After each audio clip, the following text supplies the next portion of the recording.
One, two, three.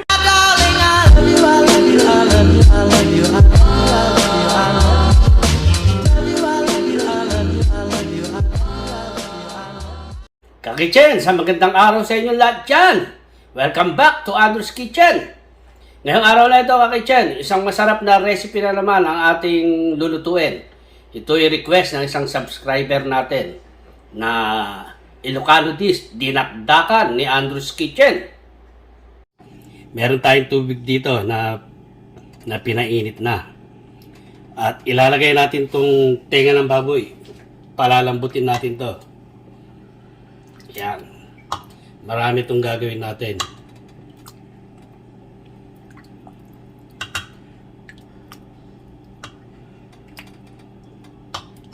At meron din tayo dito yung pork belly. Ayan ha. Yan. Meron tayong pisngi ng baboy dito. Ito kakitchen ha. Marami itong dinakdakan natin gagawin ngayong araw na ito.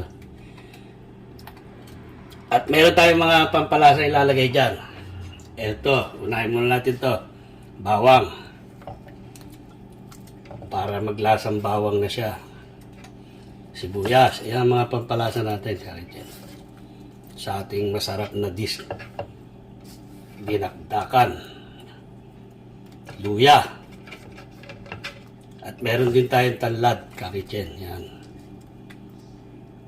At laurel. Meron tayong paminta rito na kinarasko, yung pamintang buo. Lalagay na natin yun dyan. Yan. Lalagay tayo ng toyo para magkalasa na yung karne natin. Yan. Palalambutin natin yan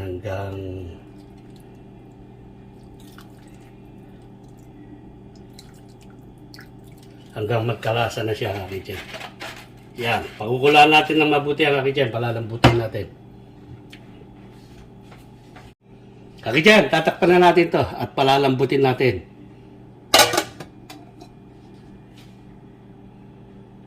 Kakitchen, check natin tong pork belly natin. Kung malambot na. After 1.5 hour. Ito na siya, kakitchen.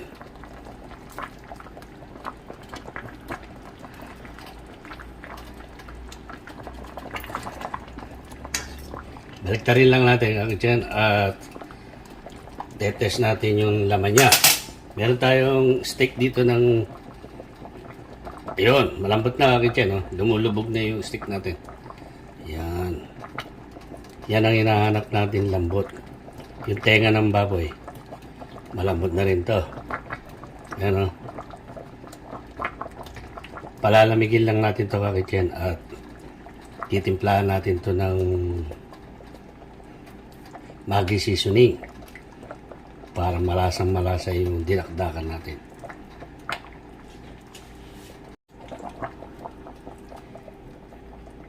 Separate na natin, kakitchen. Ayan na. Malambot na siya, oh. Timplado na to, kakitchen. Pero maglalagay tayo ng Maggi seasoning para malasang malasa yung dinakdakan natin. Meron tayong tenga ng baboy dito. Irarab natin to ng Maggi seasoning.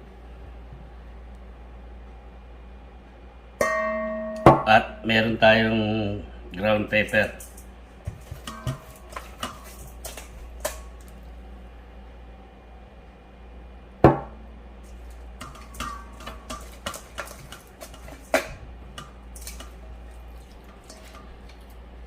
Ito naman yung pork belly natin.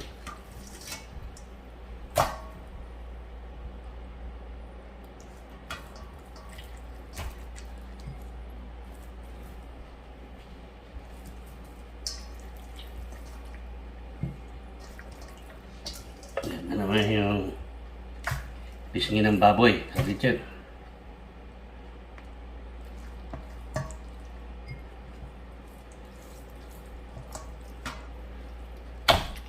Yan. Kukubera lang natin to at palalamigin natin to, Kaka-Chen. At i-bake natin to. Ngayon, nasa inyo yan kung anong gusto nyong procedure ng luto rito. Pwedeng ihaw, pwedeng bake, prito. Pero para sa akin maganda ang bake dito. I-bake natin to. Yan. Atay ng baboy. Imamarinate natin to ng toyo at saka paminta. Yan. I-oven din natin itong atay. Ayan. Ayan ha. Kaka-Chen, i-bake na natin yung pork belly natin sa 375, 30 minutes. Antayin lang natin to, Kaka-Chen, na maluto. Kaka-Chen, ito na yung pork belly natin, tsaka yung pisngi ng baboy. At tsaka ito yung atay natin. Oh. Hiwain na natin to, Kaka-Chen.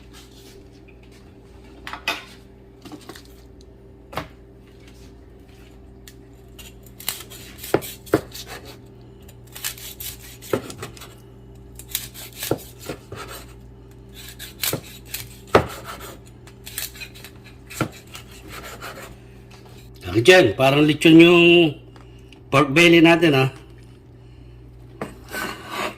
Yan, parang lechon. Malinamnam talaga yung Maggi seasoning na nilagay natin. Diyan, hiwain natin itong tenga.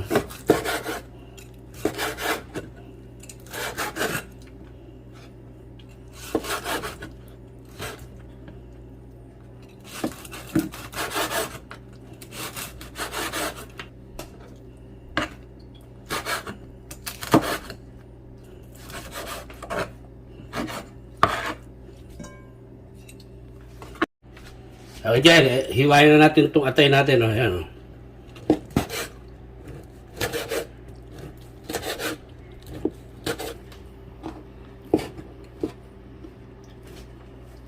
Sarap ng lasa ng ano natin, Kaka-Chen. Oh. Yung pork natin, dinakdakan natin. Sarap ng lasa. Tumalab yung Maggi seasoning.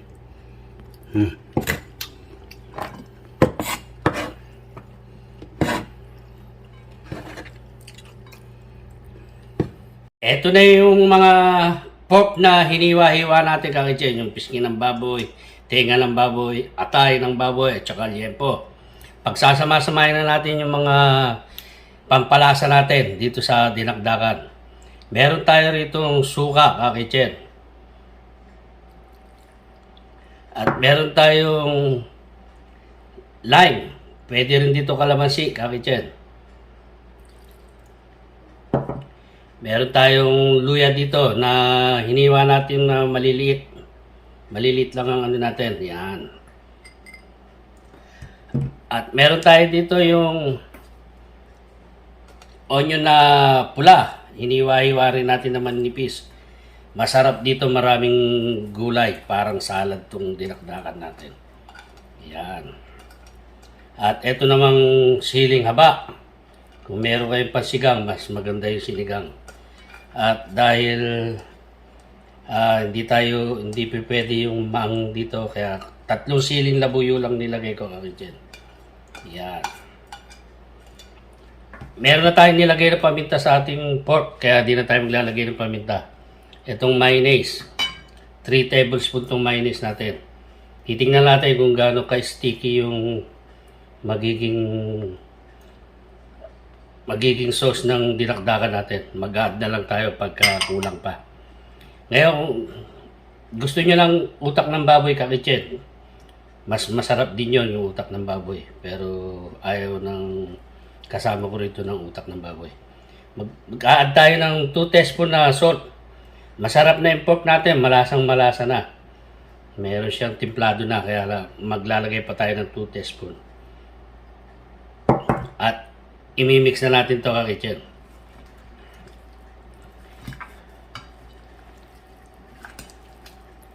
Itignan natin yung texture niya. Kung kulang pa, mag-add tayo ng mayonnaise at suka.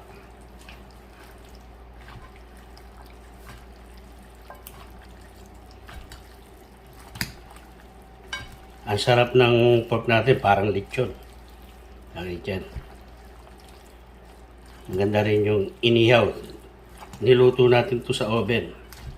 Kaya maganda rin yung ano niya. Ang pinaka texture ng pork natin. Medyo crispy. Titigman nyo yung dinakdakan nyo, kakitcher. Kung tama na sa panlasa nyo. Pero itong procedure ng dinakdakan ko, kakitcher, i-follow nyo lang. Napakasarap talaga. Pwede rin ihaw to, kakitcher. Depende lang kung anong gamit nyo dyan sa bahay nyo. Pwede yung oven o ihaw. Ito in-oven ko, kakitcher. Kaya medyo crispy yung balat niya.